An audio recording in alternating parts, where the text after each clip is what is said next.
Fala pessoal, seja bem-vindo a mais um podcast da nossa revista Causa e hoje eu estou aqui com a Tanise. A Tanise, gente, ela é pedagoga, ela também é formada em psicologia, trabalha aí combatendo a exploração sexual, trazendo conscientização a respeito, né, de abuso, de pedofilia, de coisas muito relevantes e é o tema que nós vamos falar. Mas eu quero, Tanise, que você se apresente, você fale um pouquinho quem é você, de onde você é.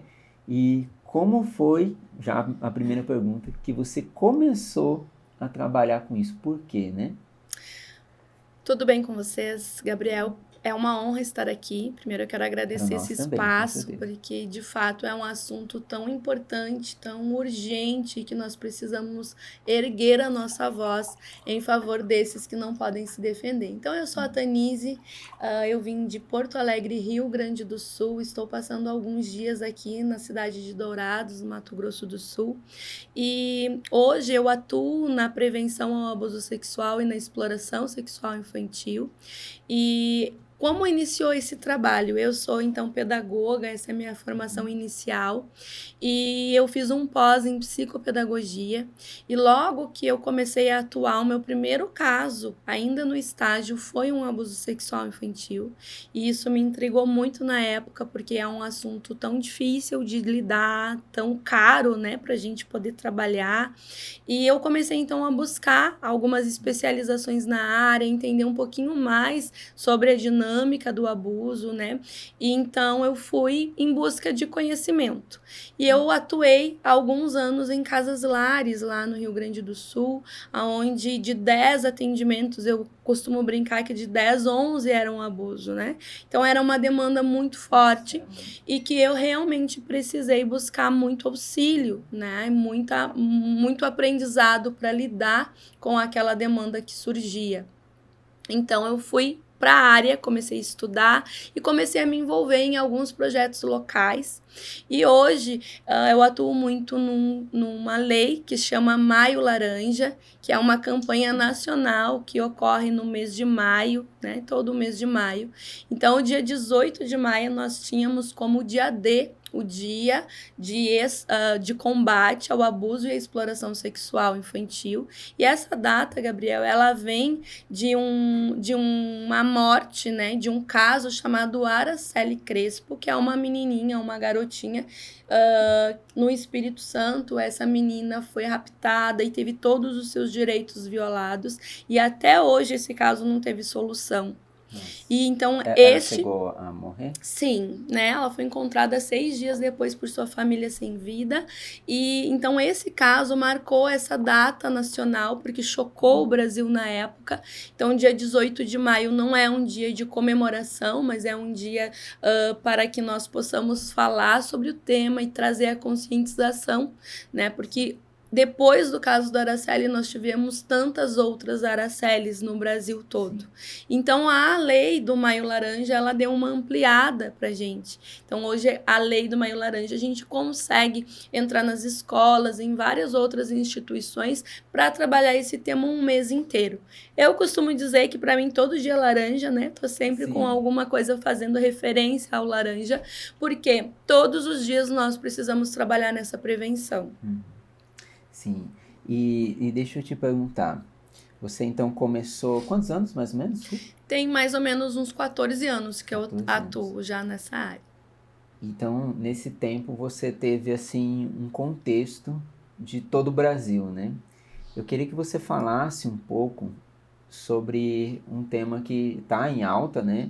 Mas que a gente que é missionário, que está no campo aí trabalhando, a gente sabe que esse tema já é antigo, né? Mas que Exatamente. agora está em alta, que é a questão da Ilha de Marajó. Qual que é a realidade, assim, para o pessoal que está nos ouvindo? Às vezes a pessoa ouve falar, é propaganda, não, é exagero. Uhum. Mas qual é a realidade? Você já esteve lá, né? Já. Qual que é a realidade que você viu e que você conheceu, né, lá da Ilha de Marajó? Gabriel, eu costumo dizer que existem hoje muitas ilhas do Marajó espalhadas na Sim, nossa nação, né? Mas a Ilha do Marajó, por ser um arquipélago, né, com mais de 16 ilhas ali, ela tem a extensão, é como se fosse duas Suíças e meia. Então é muita Muito terra, grande, é né? muito grande. O acesso é muito limitado, é um acesso muito difícil. Então, assim, só tem 2 maneiras de chegar à Ilha do Marajó, que é por via embarcação. Então, um barco de Belém do Pará até a Ilha do Marajó leva mais ou menos 12 horas a embarcação para chegar na ilha, ou é sobrevoando, né, aquela localidade, o que se torna muito caro. Sim. E quando eu fui, né, de avião, quando eu estava sobrevoando aquela região, por olhar aquela imensidão de verde e de água, eu pensava comigo, meu Deus, é impossível não ter abuso aqui. Por quê? Porque não existe fiscalização suficiente, né? Eu conversava com algumas pessoas locais que diziam, olha, a gente tem, por exemplo, o barco do SUS, o barco da saúde, que vem uma vez por mês em alguns vilarejos. Ou seja, se você ficar doente hoje, né, o barco do SUS passa aqui. Se você ficar doente amanhã, ele só vai voltar daqui a 30 dias. Sim. Né? Então, olha a complexidade daquele lugar, o difícil acesso. Então, quando acontece esses casos de abuso, de exploração e até mesmo de tráfico humano, porque realmente tem nessa região, é difícil a fiscalização, é difícil o acesso a essa localidade. Então, eu ouvi, né, de missionários locais, de pessoas que pagam o preço para morar naquela região e trabalhar esse tema naquela região, pessoas falando que crianças são trocadas por 3 litros de gasolina. Que crianças, de fato, são trocadas por um prato de comida em outras regiões do Brasil, né? Eu atuo muito também na área do sertão brasileiro, sertão do Pernambuco, sertão do Piauí, Bahia, e quantas histórias parecidas com essa nós encontramos, né? Então, assim, algumas localidades têm mais acesso à informação, algumas delegacias, né? Por exemplo, em Pernambuco, nós temos algumas bases missionárias lá. Tem regiões que é 2 horas para ir para um posto de saúde. E na Ilha do Marajó não é diferente. Então, quando nós olhamos para a complexidade daquele local, a gente percebe a vulnerabilidade, começando pela própria embarcação, né? Tu esteve lá também, Gabriel, na Ilha do Marajó? Não chegaste aí. Então, assim, quando você entra dentro de um barco, o barco normalmente tem 2, 3 andares e cabe de 300 a 350 pessoas em cada embarcação, cheio de rede.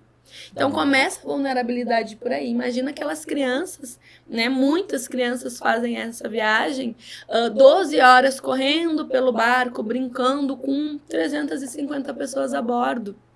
Né? Então, essa cultura é uma questão cultural deles também, que a gente precisa combater. Então, a gente precisa olhar para a realidade do Brasil, porque muitas vezes se fala desses locais isolados e trazem à luz, né? Como a música da Aimee, que trouxe à luz essa questão da Ilha do Marajó, e como tu disseste antes, não é uma questão de agora, é uma questão muito antiga. Né? Mas que tomou um volume, uma proporção maior nas redes sociais, e glória a Deus por isso, a gente fica feliz. Por quê?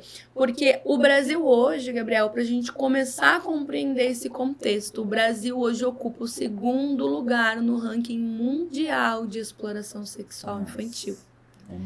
Então é vergonhoso, eu digo, enquanto brasileiro eu tenho vergonha de falar esses dados. Por quê? Porque nós perdemos apenas para a Tailândia.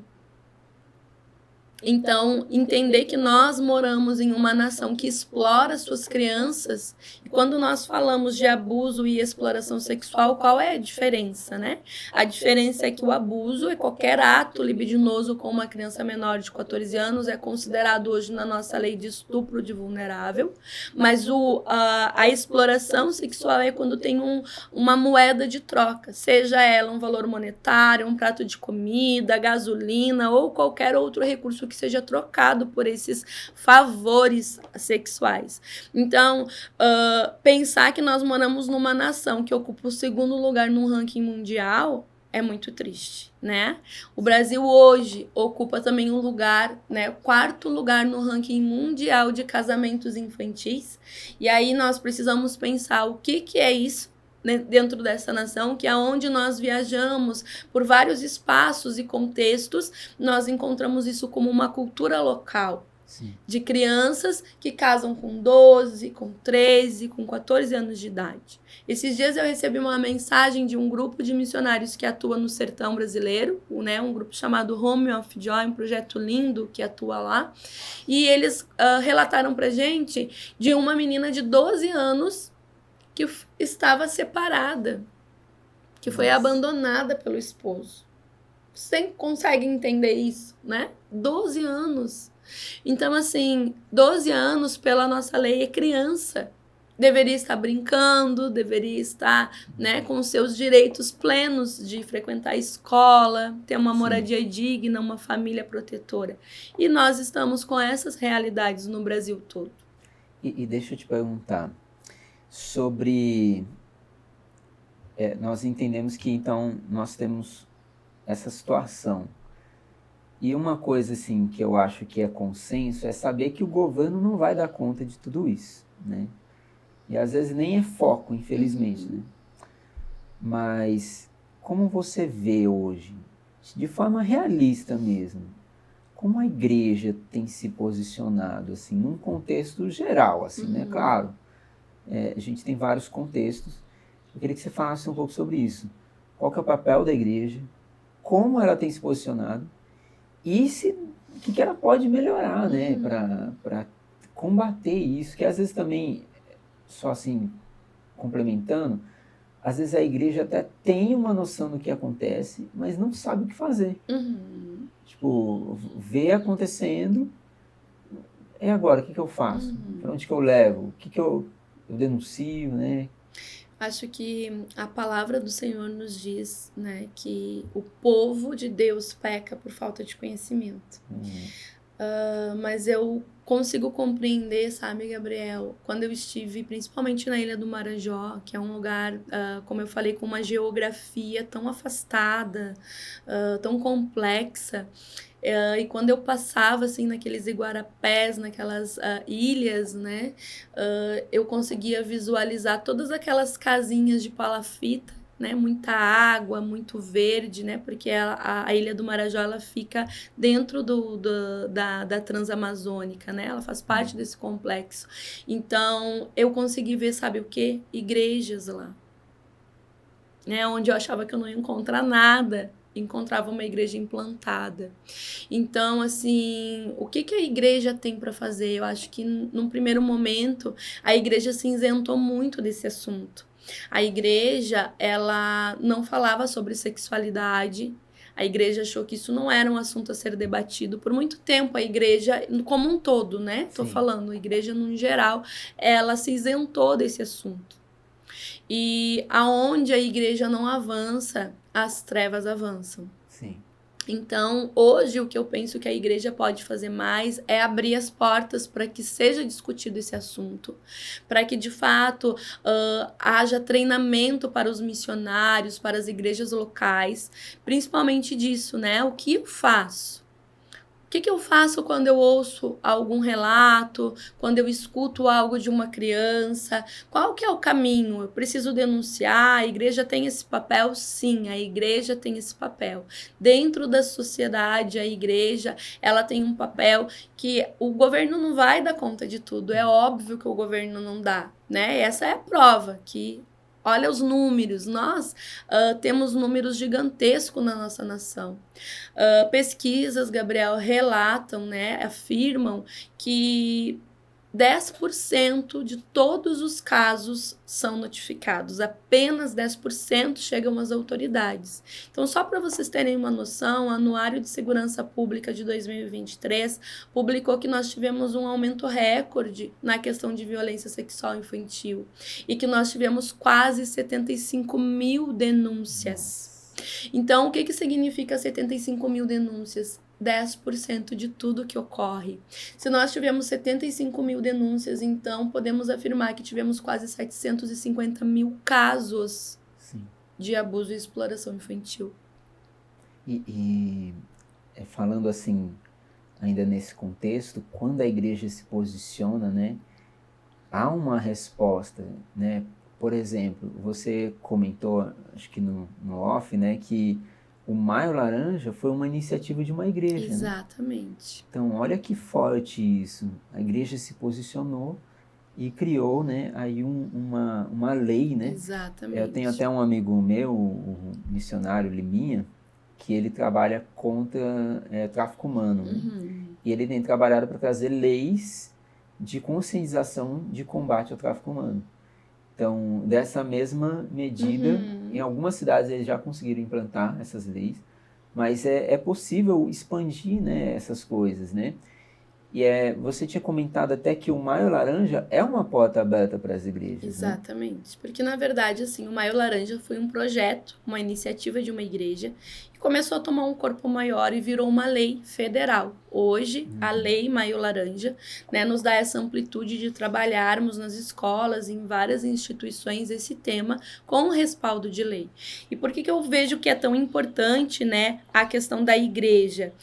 Porque o ECA, nosso Estatuto da Criança e do Adolescente, no artigo 227, diz que é dever da família, da sociedade, do Estado, assegurar a criança e o adolescente com absoluta prioridade. Gabriel, é a única vez no código que se fala em absoluta prioridade, vai falar sobre as crianças e os adolescentes. Então, nós, enquanto igreja, estamos inseridos nessa sociedade, que nós devemos, é dever nosso, né, assegurar os direitos da criança, proteger. Então, olha só, o que é dever nosso, né? Assegurar à criança o direito à vida, à saúde, à alimentação, à educação, ao lazer e à profissionalização, à cultura, à dignidade, o respeito, à liberdade, à convivência familiar e comunitária, além de colocá-los a salvos de toda forma de negligência, discriminação, exploração, violência, crueldade e opressão. Olha o papel da igreja. Nós, quando começamos a estudar a história da igreja e a história do Brasil como um todo, nós vamos ver que a igreja iniciou seu processo aonde? Nas escolas. As escolas eram, né, o principal caminho que a igreja fazia. E hoje tem muitos estados que não permitem mais a entrada da igreja, não permitem mais a leitura bíblica, uma oração que se faça, ou a própria Bíblia dentro das escolas. Quanto tem movimentos contrários a isso, né? Então, o que nós precisamos perceber é que a igreja, ela tem um papel fundamental. Tem um caso que eu quero falar para vocês aqui. Em 1874, não existiam entidades de proteção à criança, mas existiam entidades de proteção aos animais. E nos Estados Unidos teve um caso chamado Mary Ellen Wilson, e este caso ele ficou mundialmente conhecido por ser um dos primeiros casos assim, de exploração, de abuso infantil. Então, era uma menina que foi adotada por uma família que a negligenciava, explorava, né? Batia. Então, essa menina teve todos os seus direitos violados. E as pessoas da sociedade se incomodaram ao saber o que estava acontecendo com essa criança, mas eles não tinham poder de atuar. Então, o que eles fizeram? Eles contataram uma missionária local e falaram, olha só, está acontecendo coisas horríveis com uma criança e tal, mas ninguém tem coragem de intervir, porque naquela época a criança ela era de porte da família, como vamos dizer assim, e a família podia fazer o que bem entendia com aquela criança, né? Não existiam leis de proteção. Então aquela missionária entendendo, né, arrumando a brecha dentro da lei, que já existia uma lei de proteção aos animais, ela entendeu o quê? Que as crianças, elas eram animais racionais. Né? O ser humano, ela partiu deste princípio e ela foi lá e conseguiu resgatar aquela menina, tirar daquela família, né? E mudar o contexto. No fim, ela adota essa criança e tudo mais. Então, olha o papel da igreja. Ali foi a igreja implantada, né? Foi através da vida de uma missionária. E muitas vezes, Gabriel, nós precisamos lembrar que a igreja somos nós. E aonde nós estamos, nós temos o poder, né, de dar sabor àquele lugar, né? A Bíblia diz que nós somos a luz do mundo e o sal da terra.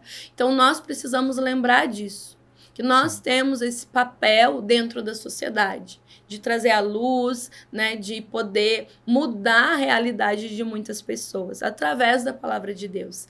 Então, quando nós levamos essas palestras nas escolas, qual que é a nossa intenção? É poder falar para a criança que ela foi planejada por um Deus maravilhoso, que ninguém deve tocar no corpo dela, né? Que tem partes íntimas do nosso corpo que ninguém pode tocar. É isso que eu acabo dizendo para as crianças, né? São partes íntimas que ninguém pode tocar. Então, levar essa conscientização do corpo, do que é meu, do autocuidado, da proteção para as crianças. E isso é importante. Falando ainda nesse tema dentro da igreja, entrando mais a fundo na questão da igreja, uma das coisas que eu já até pensei um tempo que precisa ser combatido é também o abuso sexual dentro da igreja. E eu estava aqui pensando, né, a respeito disso, que talvez às vezes a igreja ela tem medo de entrar nesses assuntos. Porque vai que você procura e encontra. Imagina para um líder ali, uma igreja ali com, sei lá, 200, 300 membros ali numa cidade pequena ou o que seja, né? Descobre que dentro ali tem alguém abusando das crianças. Uma família, uma pessoa. Isso pode virar um escândalo. E as pessoas às vezes têm medo desse tipo de escândalo. Mas às vezes é necessário expor o mal para que ele seja tratado. Eu lembro que sem citar nomes, um cara famoso, né, começou a denunciar alguns escândalos, né? Ele fez várias denúncias, umas se provaram, outras não, mas ele começou a denunciar algumas que se provaram relacionadas a abusos, a traições. E as pessoas começaram em vez de analisar as denúncias, começaram a criticar o denunciante. Então, pensando assim no contexto de igreja, hoje você tem visto também essa realidade, claro, não generalizando, mas dentro de alguns lugares, você já chegou a atender crianças que viviam ali, pais cristãos, assim, às vezes até líderes religiosos, né? Você já chegou a ver essa realidade também? Já, infelizmente, né? E o que a gente precisa pensar e começar a refletir é o seguinte: dentro dos gabinetes pastorais, nós encontramos muitas pessoas feridas. Né? Muitos adultos feridos. Por quê? Porque passaram por abusos, por situações abusivas na sua infância e na sua adolescência. E hoje são adultos que não confiam nas pessoas, são adultos que desenvolvem vários transtornos, né? Tem depressão, ansiedade, tantas outras respostas que são consequências desse abuso não tratado. Então, quando nós, Gabriel, negligenciamos essa fala na igreja, quando nós não trazemos um assunto desse tão sério na igreja, nós estamos, de certa forma, permitindo que essas coisas aconteçam. E a Bíblia fala que quando nós jogamos luz, né? Tem como esconder a luz? Não existe possibilidade. Então, nós precisamos falar. Eu sei que é um assunto difícil e, como eu falei antes, em alguns locais ainda no Brasil há uma cultura, né? No nosso caso, uma cultura demoníaca, é o que a gente imagina, mas existe essa cultura do silêncio. Então, nós escutamos muitas pessoas que têm esse relato, né? Que eram filhos de pastores e que os pais recebiam muita gente. Vocês moram aqui numa base missionária, né? Então, tem uma rotatividade de pessoas muito grande, vem pessoas de vários estados, de diferentes culturas, né? E aí, o que acontece? O que eu tenho dito nas igrejas é que a igreja precisa ser um espaço de proteção. Então, quando eu falo na igreja, quando eu trago esse assunto à luz, a igreja começa a observar, a igreja começa a ficar mais atenta. Você não vai mais deixar os seus filhos na mesma, num ambiente desprotegido. Você vai começar a ter mais proteção. Então, hoje, se nós pensarmos, né, existe muitos pastores, muitos líderes que passaram por isso na sua infância, que tiveram a sua vida marcada e trouxeram isso como um peso, né, como uma marca, e talvez por vergonha, por medo, nunca buscaram ajuda, nunca buscaram auxílio, né, dentro da psicologia ou em qualquer área, para que pudessem de fato trabalhar essas dores. né, do trauma do abuso. Então, eu acho que nós precisamos sim falar, trazer esses treinamentos, né, buscar compreender a dinâmica do abuso, porque hoje, Gabriel, no Brasil, nós temos a cultura, né, do abuso, do estupro de vulnerável intrafamiliar. Significa que temos casos incestuosos, ou seja, 84% dos abusos ocorrem dentro da casa da própria vítima. Hoje, quem lidera o ranking de denúncias, né, o principal agressor é o pai biológico, seguido de padrastos, avós, tios, mulheres abusam, mães, tias, avós, né? Professores. Então, assim, o abuso sexual, ele está em todas as esferas da sociedade. Sim. Ele não tem nada a ver com cor, com religião, com classe social. Ele acontece em todas as esferas. E as pessoas às vezes me perguntam, Tanise, aonde tem abusador? E eu respondo, aonde tem criança. Então, aonde tem criança, o ambiente que tiver criança, ali vai ter abusadores. Sim. Então, nós precisamos ter cuidado. É possível. Eu sei que é difícil, às vezes, afirmar, assim, então não vamos afirmar certeza de nada, mas eu acho que você poderia falar um pouquinho sobre como identificar ambiente onde há abuso, tipo crianças, mas também se é possível, claro, também sem afirmar, porque a gente não pode, mas para a gente ficar esperto, como saber se alguém está praticando, é possível, esses dois ambientes, a criança e o abusador, como saber, assim, tem marcas, tem trejeitos que pelo menos auxiliem a gente a identificar tanto em um quanto no outro? Então, as pessoas me perguntam, Tanise, tem como a gente saber o perfil do agressor? Né? Quem dera se eu pudesse fazer um retrato falado, né? Poder fazer um desenho e jogar em cada poste da cidade. Seria maravilhoso. Nós não temos como fazer isso. Por quê? Acabei de falar, né? Não tem idade, não tem classe social, não tem cor. Então, nós encontramos... A gente teve um caso que foi amplamente divulgado de um médico anestesista que abusava de suas pacientes durante as cirurgias, né? Então, assim, não existe. Tem professor, é pastor, é padre, é médico. Não tem como eu fazer um retrato falado. O que a gente pode falar sobre o agressor? Ele vai ser uma pessoa extremamente manipulativa. Né? O agressor sexual, o abusador, ele vai buscar estar em ambientes em que as crianças estão, ele vai buscar a confiança da família. Então, assim, a maioria dos casos hoje ocorrem na casa da própria vítima, com pessoas muito conhecidas e de confiança da família. Então, não é que nem o caso de um estupro, né, na rua, que é um agressor que pega uma vítima aleatória. Não. O abusador, ele analisa a vítima.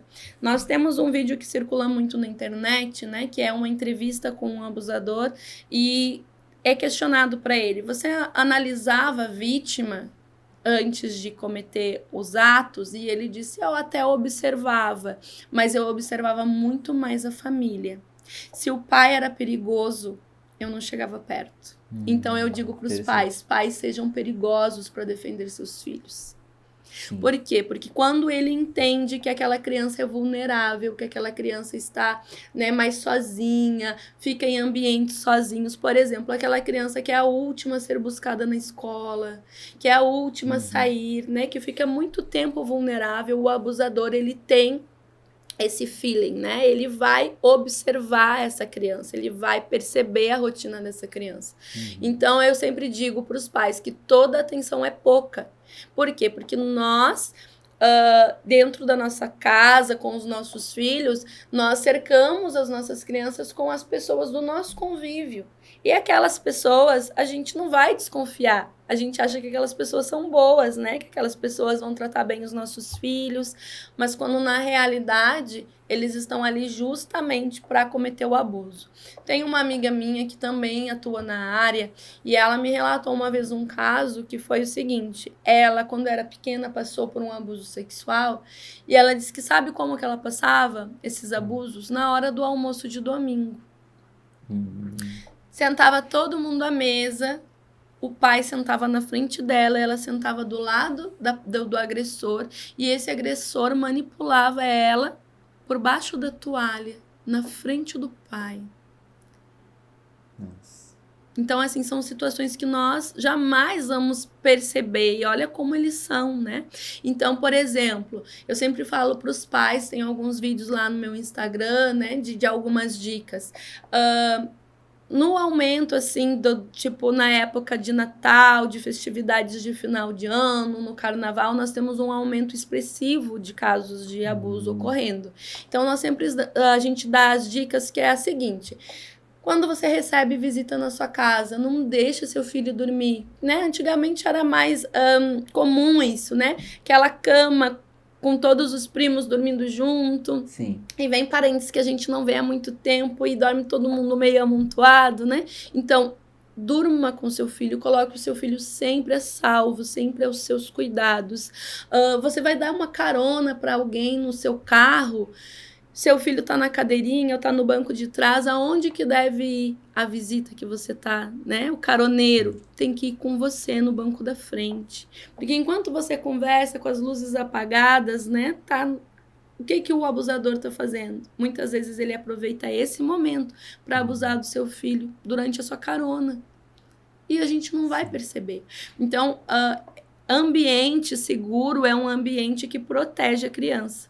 Sim. Então, quando nós falamos da criança, Gabriel, a gente precisa ver, assim, as crianças, elas vão dar sinais que estão sofrendo um abuso sexual, né? E aí tem esse livro aqui, que é o livro que eu abordo muito com as crianças, a história da bailarina, né? Chama Bailarinas Também Choram, e conta a história, então, de 3 amiguinhas, e uma delas passa por uma situação de abuso. E nós começamos a falar para as crianças, então, sobre os sinais que essas crianças vão dar. Toda criança que passa por uma agressão, por um abuso, ela vai dar um sinal. E muitas vezes os pais não estão atentos, os pais não estão ali prestando atenção nesses sinais. Quem percebe normalmente é a escola, por isso a escola hoje é a maior denunciante, né? Porque os professores estão atentos a mudanças no comportamento daquela criança.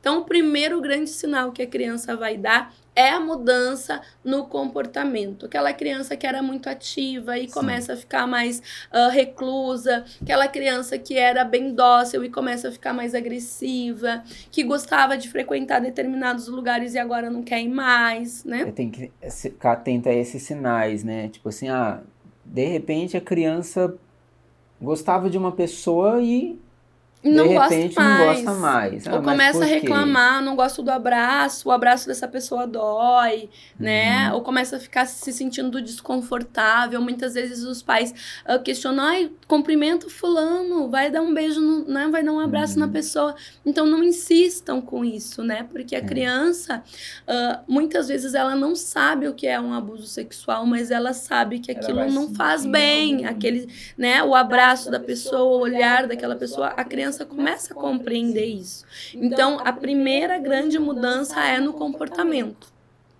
Então, crianças, por exemplo, que começam a ter dificuldades escolares, desatenção, começam a ter um baixo rendimento escolar, crianças que gostavam muito de brincar e não brincam mais, que se trancam nos seus quartos, que têm sintomas ansiosos ou depressivos, crianças com automutilação, crianças com ideação suicida, crianças com terrores noturnos, pesadelo, né, insônia, distúrbios no sono e na alimentação, crianças que comiam bem e agora não comem mais, ou que estão comendo muito, enfim, todas essas mudanças. É uma análise.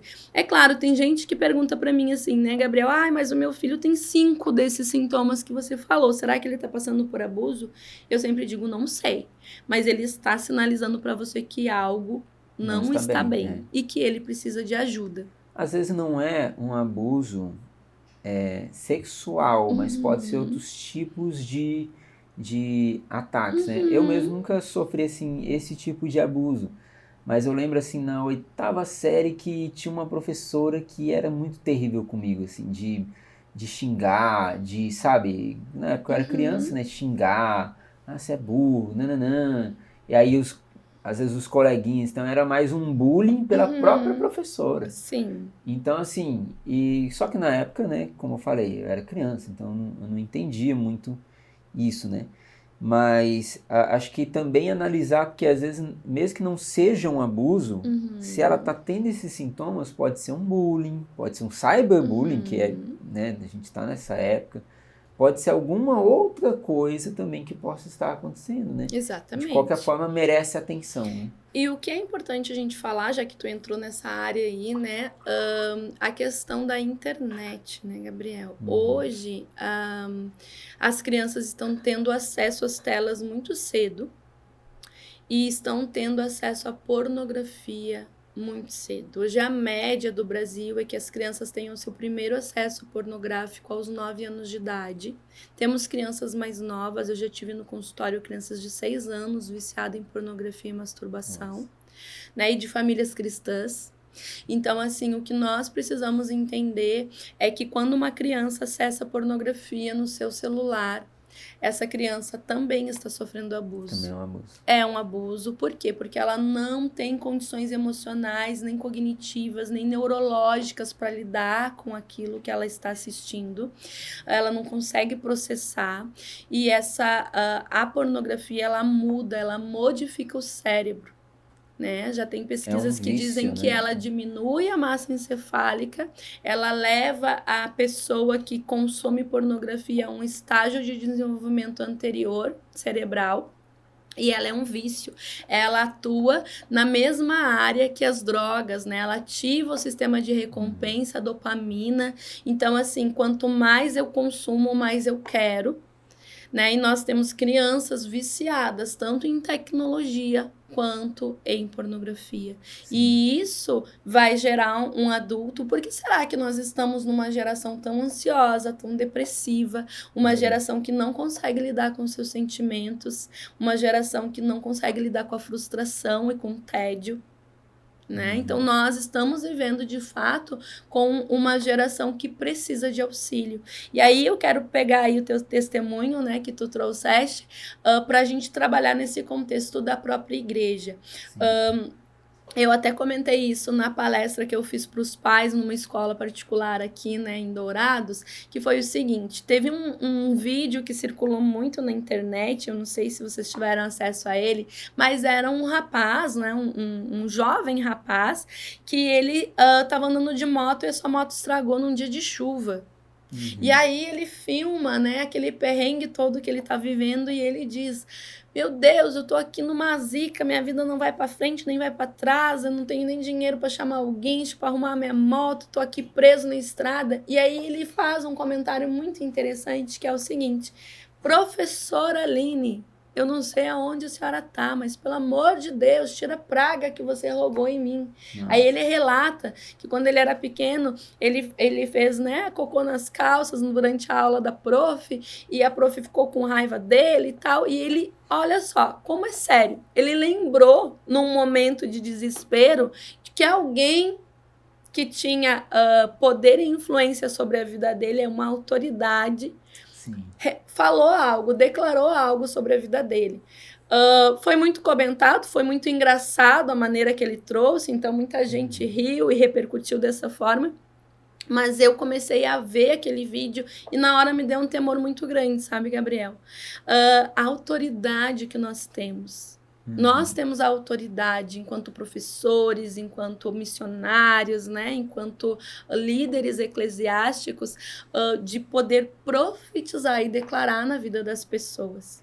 E o quanto ficou marcado, né? Talvez se nós conversarmos mais, você vai poder falar o quanto essa professora que foi terrível com você no 8º ano influenciou na sua vida, o quanto esse bullying dos colegas trouxe prejuízo na sua vida emocional. Né? Então, quanto igreja, igreja, o quanto nós vamos receber essas crianças que estão vivendo nessa sociedade, uma sociedade que não consegue se desenvolver e se organizar, e o quanto nós temos o poder para declarar e mudar destinos. Sim. Quanto nós podemos falar, olha, não é verdade. Quanto nós recebemos de crianças nesses projetos que vêm feridas, com a alma machucada, com o seu emocional destruído, porque recebem bullying na escola, na própria família, né? Eu estive agora esses dias aqui ouvindo muitas crianças nas escolas e o que eu mais ouvi foi: na minha casa tem briga, na minha casa tem álcool. Eu cheguei a ouvir de uma menina que disse assim: o álcool destrói tudo, prof. A cachaça é um problema na minha casa. Então, olha essas crianças, né, com sintomas de depressão, de ansiedade, de automutilação, achando que a sua vida não tem valor, porque elas vivenciam dinâmicas familiares doentes. E Sim. quanto nós temos o poder, né, de declarar algo diferente sobre essas vidas, sobre a vida dessas crianças. Sim. Nós temos algo a oferecer, né? Às vezes a igreja não entende isso. Exatamente. Né? E aí fica presa na própria igreja. Eu vou ficar só aqui mesmo. Né? Esses dias mesmo, ontem na verdade eu comprei uns docinhos, né? E eu comprei porque eu vou fazer aniversário, eu falei, vou comprar uns doces, né, que eu gosto, né. Mas aí na hora eu lembrei que ia ter um projeto de criança, eu tinha até esquecido no mesmo dia. E aí me veio assim, dê para as crianças esses doces. Porque eu posso comer a qualquer momento, para elas vai ser um momento especial. É pouco, mas é o que eu posso dar nesse momento. E acho que se a igreja entendesse isso, muitas vezes a gente recebe ofertas missionárias, às vezes a pessoa manda um valor, fala, é pouco, mas eu tô te mandando. Às vezes o pouco que a pessoa tá mandando paga nossas contas, precisa, nossas contas básicas, né? Água, internet. Então as pessoas, acho que elas não entendem o valor que elas têm. Se a igreja entendesse isso, só para gente concluir um pensamento que eu tenho, eu sei da importância da gente lutar por projetos de leis, sei da importância de ter cristãos na política, sei da importância de combater algumas ideologias, mas eu fico pensando, por exemplo, a ideologia, uma das que o pessoal mais combate é do aborto, por exemplo. Eu estudo história da igreja, e a igreja primitiva, ela era conhecida por combater essas coisas, o aborto. Ela era conhecida como pró-vida, mas sabe como que ela combatia? Quando ela ficava sabendo que ali uma mulher, que a forma de abortar era o quê? A mulher tinha um bebê e jogava fora. Quando eles ficavam sabendo que uma mulher iria fazer isso, eles iam lá e falavam, dê a sua criança para nós, em vez de abortar, nós vamos cuidar dela. Existem, alguns dados dizem, cerca de 80 mil crianças órfãs no Brasil. Se pelo menos uma igreja, se pelo menos uma denominação adotasse uma criança, uma denominação, que tem ali 200 membros, se pelo menos uma adotasse uma criança, não haveria mais órfãos no Brasil. É verdade. Claro que é difícil na prática, mas eu vejo que às vezes tudo bem, a gente tem que fazer projeto de lei, tem que lutar no Congresso, orar, interceder, mas se a nossa luz despontasse, como diz a palavra, se nós fizéssemos justiça, em vez de fazer um jejum, vamos jejuar pela nação, aí nós jejuamos, aí no dia do jejum fica discutindo quem que é melhor, qual igreja tem mais membro, quem que vai não sei o quê, quem que vai chamar o cantor X, Y, o pregador tal vai ganhar o cachê, né?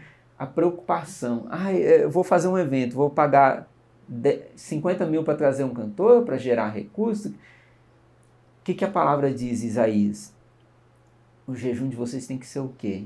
Não que a gente não possa jejuar, mas se vocês fizerem justiça, se vocês cuidarem do necessitado, se vocês cuidarem do órfão, da viúva, do estrangeiro, em vez de, não, chega de estrangeiro no Brasil, estão roubando os nossos empregos, né? Quantos cristãos já disseram isso, cristãos patriotas? Estão roubando nossos empregos. se nós fizéssemos isso, a nossa luz iria despontar. Então eu vejo que a igreja luta pelas causas certas com as armas erradas. Exatamente. Aí quer usar o governo para fazer coisa que a igreja poderia estar fazendo. Não que não possa ter apoio do governo. Mas se a igreja, com poder, somos, entre aspas, 30 milhões, 30, 60, né? Acho que isso, 30% da população brasileira, né? Eu não lembro agora se 30 milhões, 60 milhões, de evangélicos no Brasil. Não faz sentido essa conta. Exato. Eu sempre pergunto assim, né, para Deus, eu digo, Senhor, 12 homens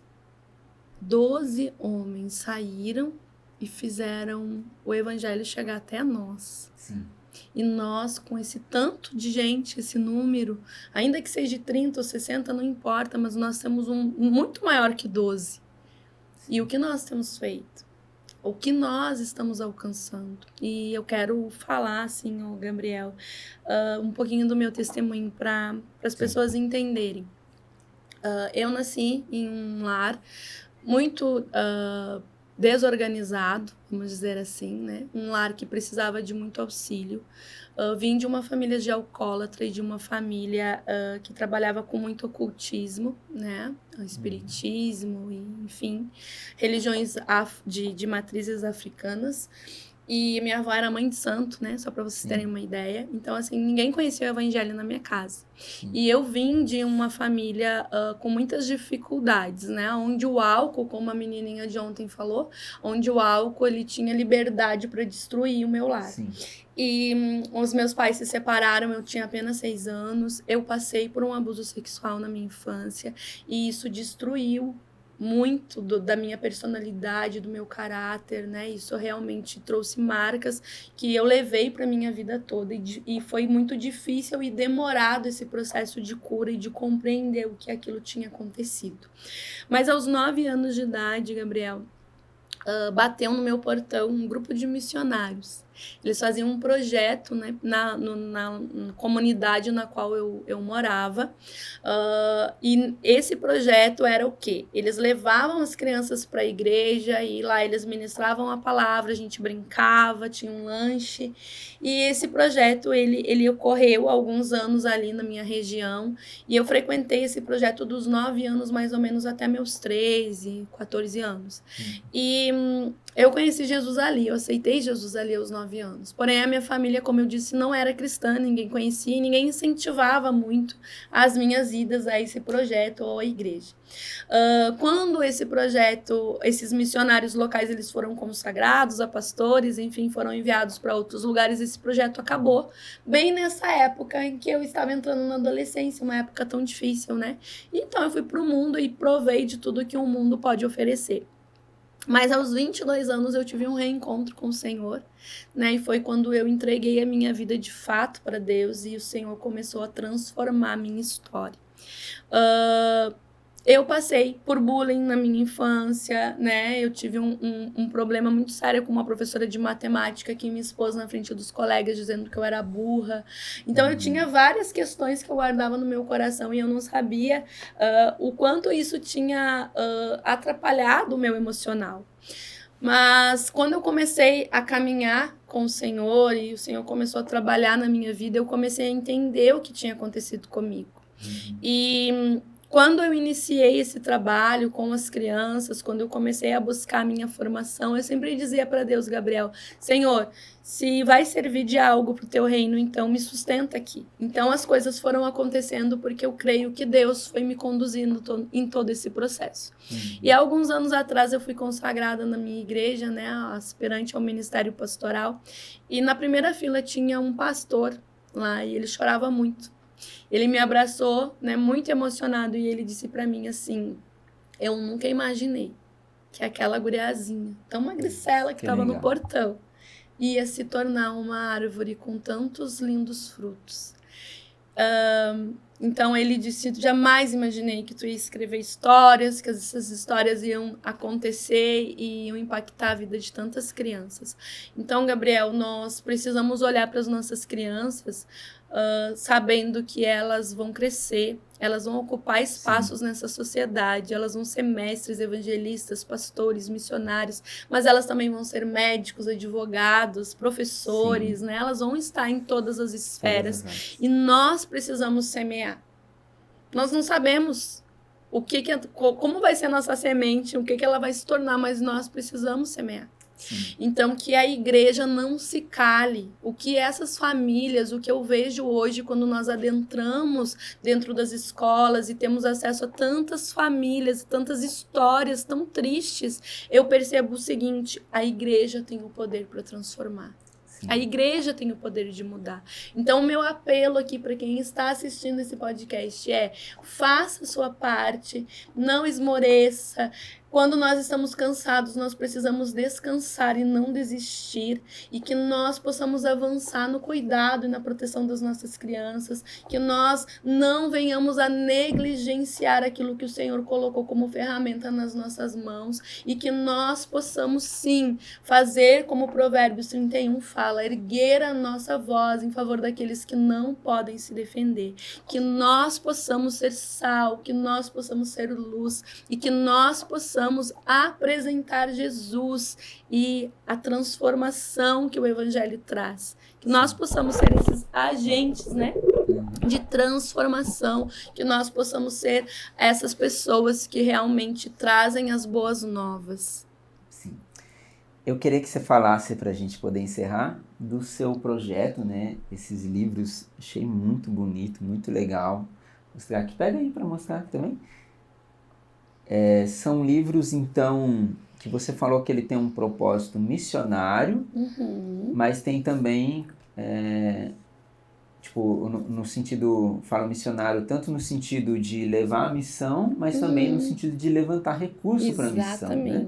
Fala um pouquinho desse projeto, né? Missionários do Brasil, né? Isso, nós temos então a Diversão em Letras, que é um projeto que nasceu aí com essa intenção de poder ser luz através da literatura para a vida das nossas crianças. Então nós temos duas coleções, a coleção Missionários do Brasil, que conta histórias reais e atuais de missionários brasileiros, e a nossa intenção aqui, o nosso objetivo é poder trabalhar temas, né, voltados à questão de valores e princípios, resgatar, na verdade, valores e princípios, mas contar as histórias reais de cada missionário.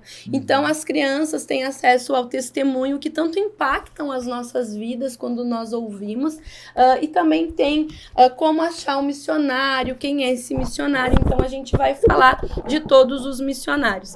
Temos a coleção, tudo depende de como se vê, que é a coleção que nós entramos muito nas escolas. Então, é um livro sobre alimentação saudável, um livro sobre a história real de 2 irmãos autistas, e é ilustrado, inclusive, por um deles. E nós temos esses 2 livros que são os nossos carros-chefes dentro desse trabalho de prevenção, de combate ao abuso e à exploração sexual infantil, que é o livro dos Heróis Também Sofrem, que vai falar de uma forma lúdica para os meninos, usando o contexto do futebol.